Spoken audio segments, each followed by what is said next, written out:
Spencer. This is Cardinal Connection. Keeping you connected. Smash, smash, smash, yeah. Ebooks are on sale for $45. Make sure to purchase one at lunch. Sabine's 42 middle school gifted and talented students competed in the Region 7 Mana United Nations Summit on January 31st and February 1st. They came home with 3 wins. Devin Thompson and Keaton Shelley won second place in the video competition, while Ty Green and Tanner Foster came in a close third. Daniel Wood also won a medal for being the third best delegate in his committee. Mrs. Briggs is very proud of all her GT students for working so hard in preparing for their competition. It was a great experience for them all. This year's prom theme is Diamonds Are Forever, A Night with Bond. The night of prom is March 23rd, and tickets will be on sale for $30 until March 8th, and then they will go up to $35. On Saturday, February 9th, members of our choir and Mrs. Dickerson's traveled to Marshall High School to compete in the Region 7 UIL Solo and Ensemble Contest. 19 students competed, 15 received medals, and 14 will advance to the state competition to be held at the end of May. Here are the results. Smash, smash, smash. No matter what you've done, you deserve respect. Even if you make mistakes, you're lovable. Doesn't matter your look, skills, or age, or size, or anything. You're worthwhile. No one can ever take that away from you. You're worthwhile. No one can ever take that away from you. You're worthwhile. No one can ever take that away from you. You're worthwhile. No one can ever take that away. Ah, the season of love. Such a great time of the year. I hope everyone had a great Valentine's yesterday. I hoped that people would feel the love this week, so I took it upon myself to spread the love to our student body. Here's how it went. Hi, I'm here with Hope Roper. Hope, you know Valentine's coming up this week, right? Yeah. Alright, well, I'm just kind of spreading the love around the school, so I just wanted to tell you that I love you. Okay. I love you too. Like, I love you. Okay. Hold me now, touch me now.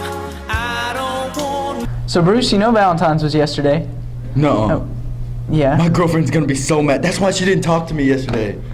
What do I do? I just wanted to tell you I love you. Touch me now. I don't want to live without you.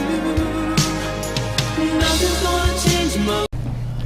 So Carter, you know Valentine's was this week, right? Yeah. Alright, well, I'm just kind of spreading the love for Valentine's Day, so I just wanted to tell you that I love you. I love you too. So much. Awkward stare. Nothing's gonna change my love for you. You wanna know? So Ocean, you know Valentine's is this week, right? Mm-hmm. Well, I'm just kind of spreading the love a little bit, so I just wanted to tell you that I love you. Well, that was. I love you. I love you too. Can I get up? Nothing's gonna change my love for you. You wanna know my love? I know everyone had a great Valentine's this year, and I'm glad I was able to be a part of it. I love you all. Away from me.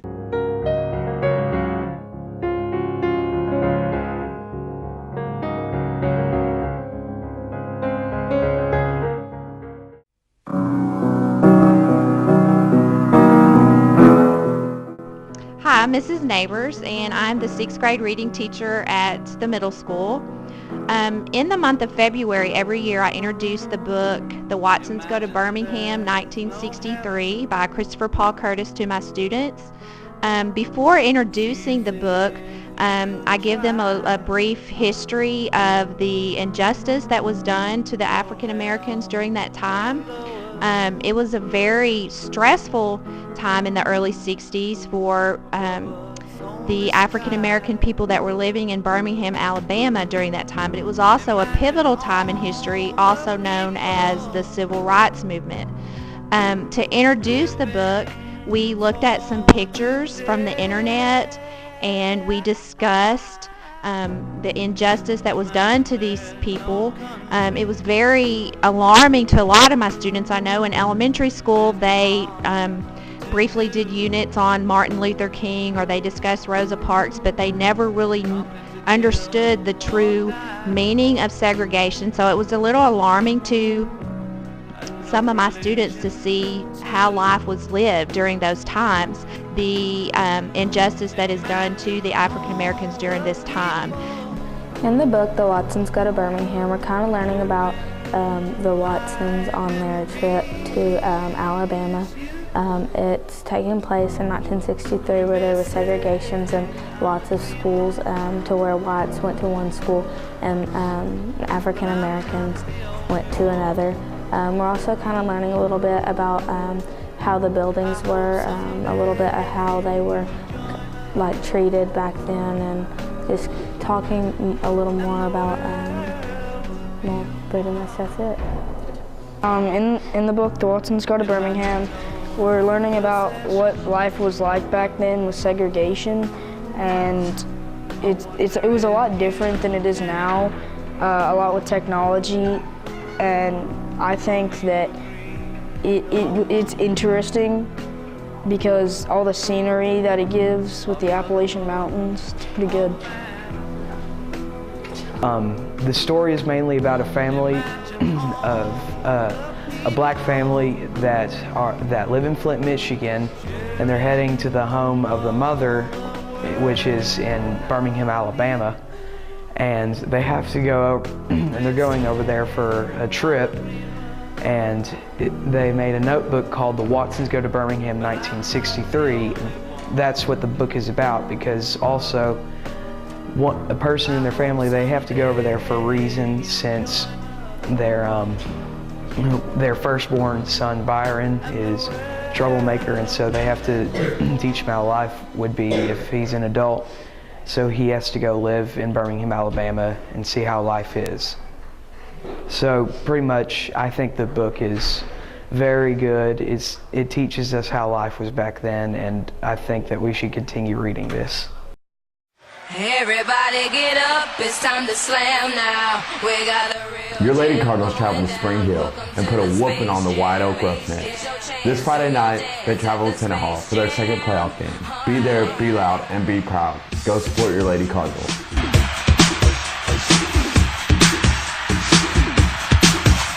After a season of up and down, your boys lost their last district game to Troop. But that's okay. You know what that means? It's Cardinal baseball season. They're looking to capitalize on 8 out of 9 returning position players. Be out there and support your Cardinals as they go through their baseball season.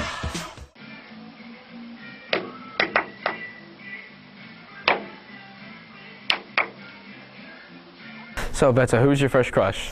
I think it was Miss Ward, because I just love the way her smell would just spread around the room. And you know, I just love the way she would always just tell me good morning and good afternoon. Even though she'd give me late notes, I still loved her. And I would always remember her. All right, thank you. So, Miss Beach, who was your first Valentine crush? My first Valentine crush. My first Valentine crush had to be Tom Ed Vestal. And who is this guy? He's a guy from my hometown, O'Donnell, Texas. Mm-hmm. And this was in first grade. And he gave me a box of candy and a flower for Valentine's Day. He sounds like a sweet guy. He was, but What grade were you in? Second. The second grade. What happened? I kissed her on the playground. All right. No, can I tell you about my husband's first crush? Yeah, that's fine. That works. We were 11, and he used to make his mother wait outside the school to watch me walk from the school to my mom's van. That's and sweet. And he had a crush on me from age 11 on until we started dating in high That's school. sweet. That's sweet. Thank you. So, Miss Boyce. Yes. Who was your first Valentine crush? His name was Billy. What grade were you in? I was 5. You were 5? Wow, that was a long time ago. And what happened? was my what happened on Valentine's Day? I gave him a Valentine. He gave me a Valentine. Nothing special, just those little pieces of paper that. And we rode our bikes together, and that was it. That's sweet. All right, thank you. You're welcome. His name was Nathan Mahan. Nathan Mahan. And why was he your first Valentine crush? Because he was my boyfriend in high school. He was your boyfriend. Did he do anything sweet for you for Valentine's Day? He gave me roses that year. That is pretty sweet. All right, thank you. So, Miss Bennett, who was your first Valentine crush? My first true Valentine was in middle school. His name was Jim Jones. And what'd y'all do that was so sweet on Valentine's to make you remember it? He brought me a Valentine heart box of candy. Was it one of the ones with the ribbons on it that's real sweet? Yeah, had little roses on it. Did he give you a card? Yes, he gave me a card. Would you like to share what the card said? No. No. All right, thank you. Miss Word. This is Miss Word? That is so sweet. Why is Miss Word your Valentine crush? She's nice. She's nice, so you're gonna have some competition. There's a senior right now in high school that's her favorite crush, so you're gonna have to throw up some big competition to get up there and win. You trying to Serious Valentine? Serious Valentine. My husband, Who's your husband? Joseph. Okay. What did you do on your first Valentine to make it so sweet and romantic? What did I do? Yeah, like what did y'all go on a date? Did she get you chocolates, a big card, huge teddy bear? You know what? My first Valentine with him, they had what they called a mouton coat. A mouton coat. And what is this? It was a furry coat. Way back then, it was special. And he bought me a mouton coat. What color was it? Black. It was black, so it was one of those really fuzzy warm ones. Furry. It was fuzzy. Fuzzy, furry. But, you know, it was a furry one. It's a furry one. All right. So, did he get you any chocolates, a card, anything Can't else? remember, it's been so long ago, but probably. Happy Valentine's to my dear love and all my students that are special. Oh, that's so sweet. Thank you, I love Miss them Murray. all. So that's it for Cardinal Connection this week. I'm Spencer Barrett. And I'm Alan Faircloth. See you next time. Okay, I gotta put on my I actually want to be here face for. It was a great experience for them all. The prom date. I don't even have shoes. They won't see your feet. Scared. I love you. Dude, I love you too. There we go. This is in our bedroom. Alright. Don't kiss me. Don't kiss No, me. just do it. Just go. Alright. So, Bruce, you know Valentine's coming up this week. I didn't. Well, yeah, it's on Thursday. My girlfriend's gonna be so mad.